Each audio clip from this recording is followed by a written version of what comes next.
반갑습니다. 붓다의 복과 지혜입니다. 오늘도 부처님의 참된 가르침을 마음에 새기며 자비와 지혜의 길을 함께 걷는 시간 되시길 바랍니다. 오늘은 천태불교에서 말하는 화법 사교에 담긴 깊은 진리, 즉 장통별언의 의미에 대해 나누고자 합니다.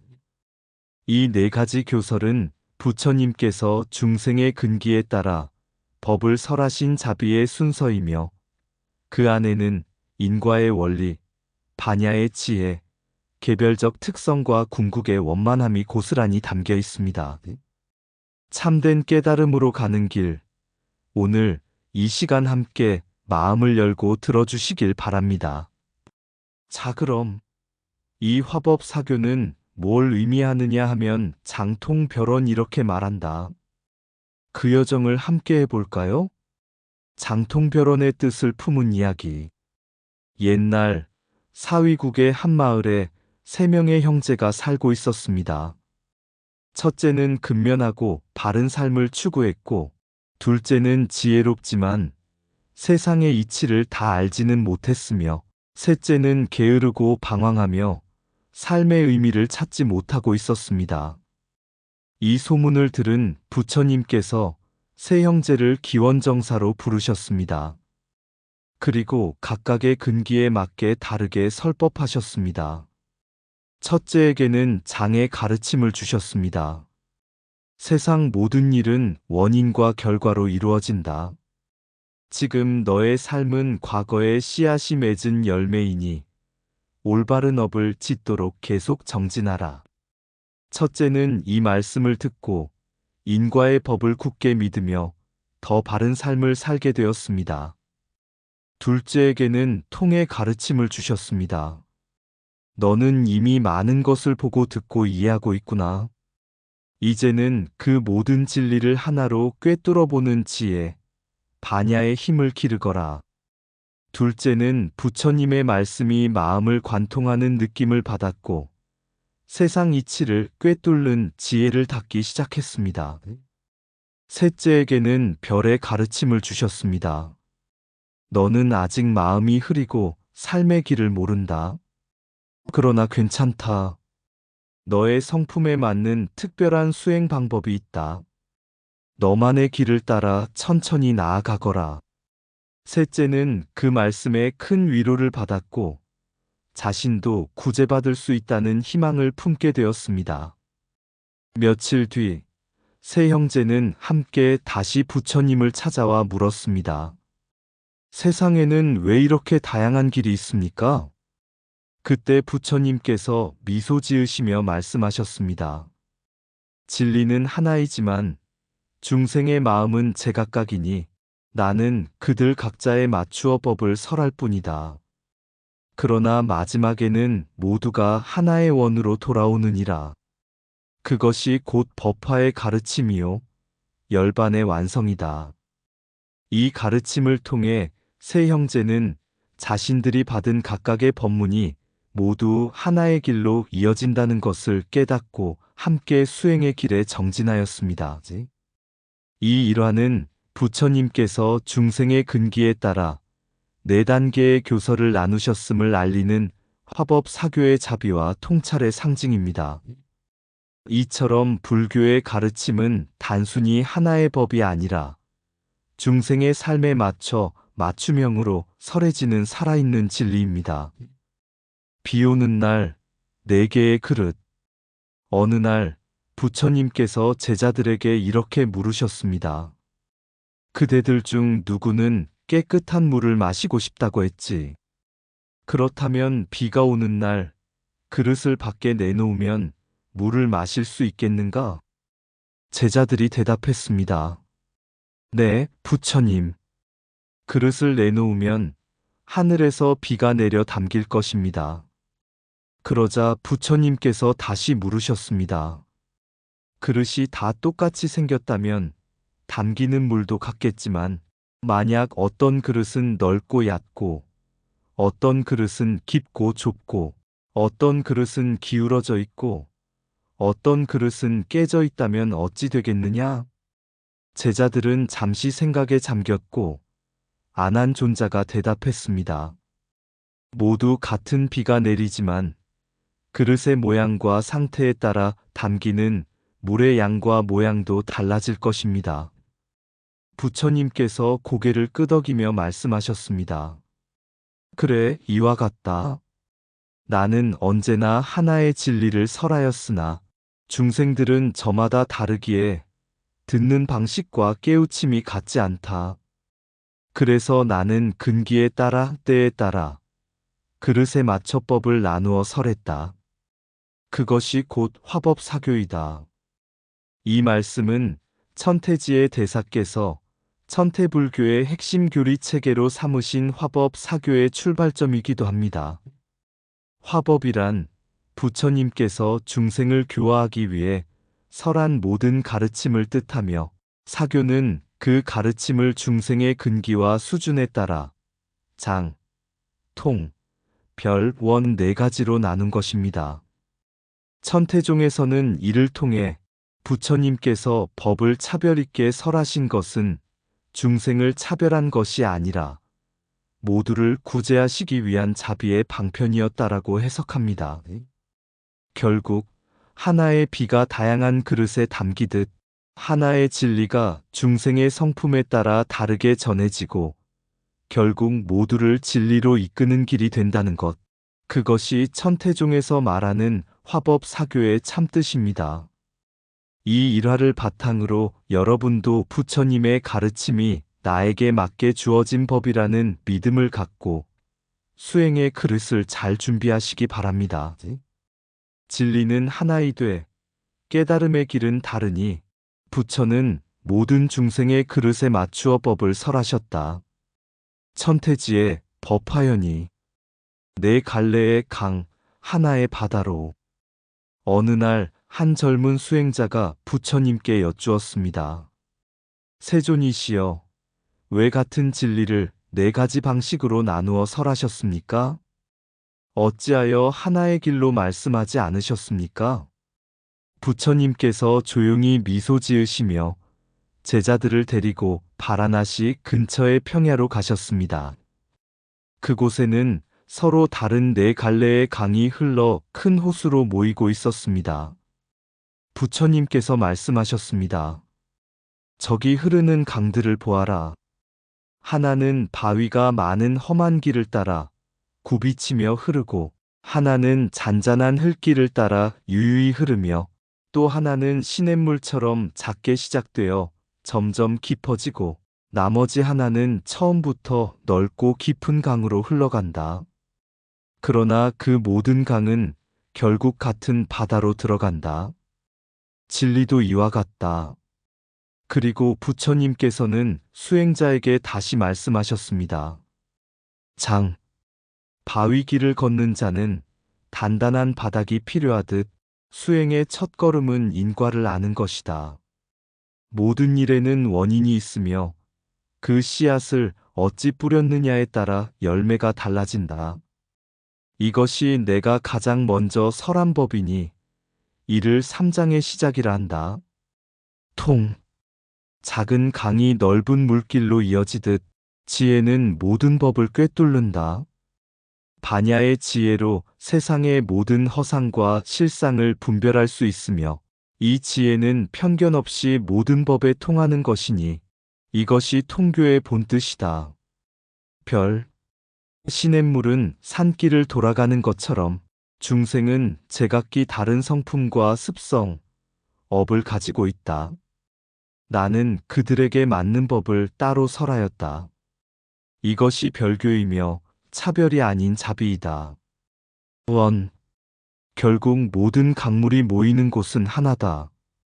그것이 바로 법화이며 열반의 경지다. 모든 교설을 원만히 통합하고 중생 누구도 버려지지 않는 가르침, 그것이 원교의 뜻이다. 젊은 수행자는 눈물을 흘리며 고개를 숙였습니다. 이제야 알겠습니다. 부처님께서는 중생을 가르치기 위해 다르게 말씀하신 것이 아니라 모두를 한 바다로 이끌기 위한 다리와 길을 놓으셨던 것입니다. 부처님께서는 고요히 대답하셨습니다. 진리는 하나이나 그 길은 넷이라 말하였을 뿐이다. 나는 단지 중생의 마음에 맞는 물길을 열었을 따름이다. 이 이야기는 장, 통, 별, 원의 네 교설이 결코 서로 다른 법이 아니라 중생을 위한 부처님의 자비로운 방편이며 모두를 해탈과 진리의 바다로 인도하기 위한 길임을 상징합니다. 진리는 하나이되 깨우침의 길은 중생마다 다르다. 모든 법은 인과로부터 시작되니 장은 수행의 첫걸음이다. 반야의 지혜는 모든 것을 꿰뚫 때 아무것도 걸림이 없다. 중생이 다르면 방편도 달라야 하니 별은 자비의 또 다른 이름이다. 모든 강은 바다로 흘러가듯 모든 가르침은 해탈로 향한다. 장통별어는 다름 아닌 부처님의 자비가 펼쳐진 네 방향이다. 인과를 알면 삶이 정직해지고 반야를 알면 마음이 밝아진다.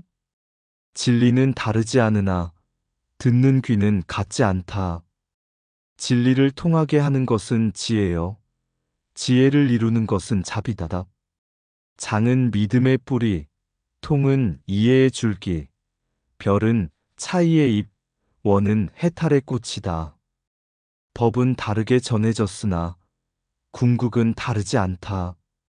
모든 중생은 각기 다른 그릇이니 법도 그에 맞추어 따로따로 담긴다. 부처님께서는 중생을 차별하신 것이 아니라 구제하시기 위해 방편을 나누셨다. 법화는 모든 교설의 종합이며 열반은 모든 수행의 귀결이다. 네 갈래 길이 하나의 문으로 이어지듯 장통별어는 하나의 진리를 품는다. 꽃 한 송이 속의 우주. 어느 날 한 시골 마을에 몸이 아픈 노모를 모시는 한 소녀가 있었습니다. 가난하고 힘든 삶이었지만 소녀는 매일 집 앞 작은 마당에 피어난 하얀 연꽃을 보며 마음을 다스렸습니다. 그러던 어느 날 마을에 한 노스님이 지나가다 소녀에게 말했습니다. 아가야, 그 연꽃은 너의 마음을 비추는 거울이란다. 마음이 고요하면 연꽃도 더 환히 피어나지. 너는 부처님 경전을 읽어본 적이 있느냐? 소녀는 수줍게 고개를 저었습니다.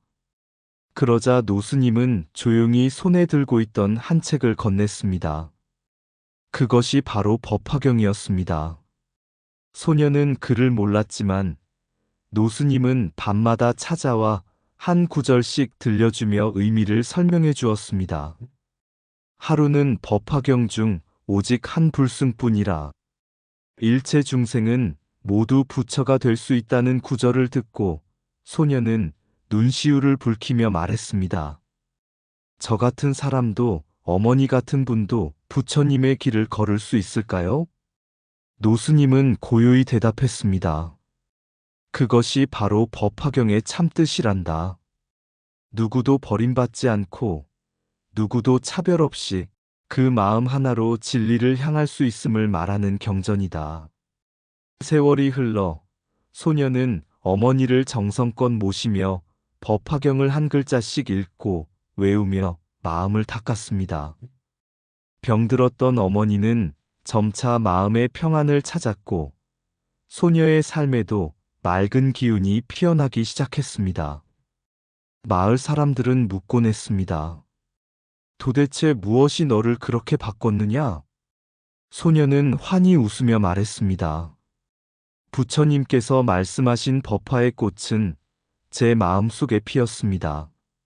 매일의 삶이 기도이고 어머니의 미소가 영험입니다. 이야기의 끝에서 부처님께서 과거 기원정사에서 설하신 말씀이 떠오릅니다. 법화경은 모든 법을 하나로 융합하며 중생 누구에게나 성불의 가능성을 열어주는 최상의 가르침이니라. 법화경의 융합성 모든 가르침이 을 아우르며 하나의 진리로 회통시키는 경전. 천태종의 해석 법화경은 수행과 교리의 완성, 모든 중생의 구제를 확언하는 원교. 독송과 영엄 신앙 법화경 독송은 중생에게 영엄을 가져다주는 살아있는 실천이며 삶의 변화와 구원의 힘이 깃댄 수행 방식. 일상의 실천 자비로운 말 한마디, 정성 어린 돌봄, 경전 한 줄의 외움 속에 법화의 꽃이 피어난다. 법화경은 특별한 자리에 있는 이들을 위한 경전이 아니라 가장 평범한 이들의 삶 속에서 피어나는 깨달음의 꽃입니다. 지금 이 순간 여러분도 그 꽃을 마음에 심고 싶지 않으신가요? 모든 중생은 부처가 될 수 있다. 이것이 법화의 자비다. 법화는 다름을 넘어서고 진리를 하나로 모은다. 한 글자 한 구절 속에 무량한 지혜가 피어난다. 법화경은 중생을 구제하려는 부처님의 가장 깊은 마음이다. 진리는 나누어진 듯하나 법화는 모두를 하나로 이끈다. 연꽃은 진흙 속에서도 피어나고 진리는 고통 속에서도 밝아진다. 독송하는 마음이 곧 수행이며 경전 한 줄이 곧 해탈의 씨앗이다. 법화의 말씀은 소리 아닌 자비로 전해진다. 누구도 버림받지 않는 가르침, 그것이 바로 법화다. 법화경은 부처님의 가르침이 머무는 마지막 자리다. 작은 삶에도 꽃은 피고 짧은 기도에도 부처님은 머무신다. 법화는 차별을 잊게 하고 존재의 평등을 일깨운다. 하루 한 줄의 경전이 천길의 고통을 이긴다. 법화는 머리로 외우는 책이 아니라 가슴으로 피우는 꽃이다. 법화의 길은 멀지 않다. 지금 이 순간 자비롭게 살아가는 것이 곧 그 길이다. 연꽃은 진흙 속에서 핀다. 인도 어느 시골 마을에 병든 아버지를 부양하며 살아가는 한 소년이 있었습니다. 하루하루 땔감을 팔아 끼니를 잇던 그에게는 공부할 책도 수행할 도반도 없었습니다. 그런 그에게 어느 날 나그네 스님이 한 권의 책을 건넸습니다. 바로 법화경이었습니다. 소녀는 글을 몰랐지만 스님은 단 하나의 구절만을 일러주었습니다. 일체 중생, 계유불성. 모든 중생은 부처의 성품을 지니고 있다. 소녀는 매일 그 한 구절만 외웠습니다. 길을 걸을 때도, 물을 깃고 나무를 팔 때도, 아버지의 병상을 지킬 때도 그 말은 소년의 입에서 떠나지 않았습니다. 세월이 흘러 아버지를 평안히 보내드린 뒤 소년은 작은 암자를 짓고 사람들에게 이렇게 말했습니다. 저는 경전을 다 외우지 못합니다. 하지만 모든 중생이 부처다라는 그 한마디 덕분에 제 인생은 원망이 아니라 감사가 되었습니다. 이야기는 곧 법화경이 단지 글자가 아닌 삶의 길임을 말해줍니다. 하나의 말씀이라도 가슴 깊이 새기면 그것이 곧 해탈의 문이 되며 남을 위한 실천과 자비가 곧 부처님의 길이라는 것을 알려줍니다. 법화경은 멀리 있지 않습니다. 당신이 누군가를 따뜻하게 바라보는 그 눈빛, 고통 속에서 희망을 잃지 않는 그 마음, 그 모든 순간이 바로 법화의 실천입니다. 부처님의 참뜻은 거창한 지식에만 있지 않습니다. 연꽃은 진흙 속에서 피듯 고단한 삶 속에서도 진리는 피어납니다. 여러분의 오늘 하루가 곧 법화의 한 구절이 되기를 진심으로 기원합니다. 녹야의 새벽 법의 첫소리. 감춰진 진리 3장의 품에서 깨어나네. 인과의 실타래. 씨앗과 열매로 이어진 길. 모든 존재는 이유 없이 피어나지 않네. 반야의 칼날. 어둠을 가르며. 만유의 이치에 빛을 비추니 세상 모든 법은 하나로 꿰뚫어 지혜는 물 흐르듯 경계를 넘나든다. 그러나 삶은 같지 않네. 별이 존재하니. 사람마다 다른 성품, 걸음, 눈빛, 깨침을 향한 길도 그 수만큼 흩어지며 한 방울의 물도 다르게 빛나듯 존재하네. 마침내 둥근 달빛 아래 모든 교설은 하나로 융합되어 법화의 향기, 열반의 노래로 이 세상 번뇌를 품어 안는다. 진리는 감추어졌으되 드러나고 관통하되 나뉘며 난이되 하나로 돌아오니 이것이 곧 부처님의 큰 길, 장통별언이라. 이상 붓다의 복과 지혜였습니다. 오늘도 복지 구족한 날 되세요. 구독과 좋아요는 붓다의 복과 지혜를 밝히는 큰 자비의 등불이 됩니다.